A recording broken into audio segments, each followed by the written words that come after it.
Tuukka tulee ihan kohta, jos sä haluat treenata sen kanssa. Ei. Kyllä mä omaan personal trainerini luotan. Siitähän mä oon maksanutkin. No sit sun pitää ainakin harjoitella oikein. Tässä liikkeessä sä eristät hauislihaksen. Jaa, hyvä. Just tällaista opastusta mä oon toivonutkin saavani. Rahoilla vastinetta vai? Nimenomaan. Pikkulinnut visersikin, että sulla on nykyään enemmänkin millä mällätä. No, ärsyttääkö se sua? Ei. Katos, mä tiedän, että sä pelaat kaikki rahas kuitenkin ensimmäisellä kasinolla. Niin, siinä saisikin pelata aika pitkän tovin.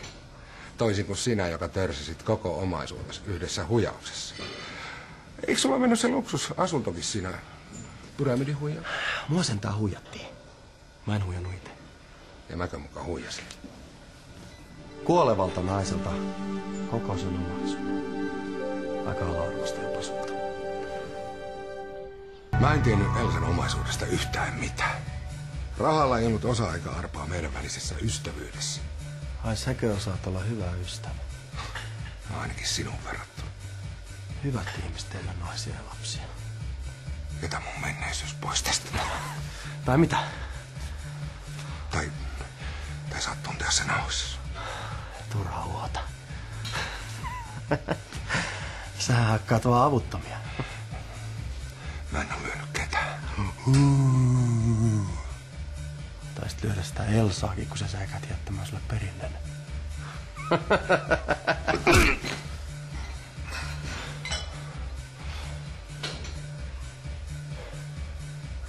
Mitä täällä tapahtuu? Päästäkää irti! Molemmat! Tää hullu löi mua! Ossi!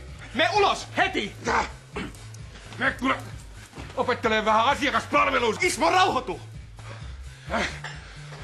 Te olisit kuullut, mitä tuo Höykkeri sanoi mulle.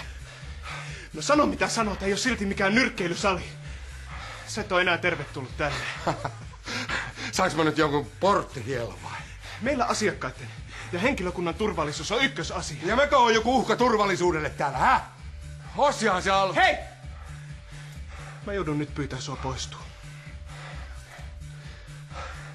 En mä sitä jäänytkään mistään hinnasta.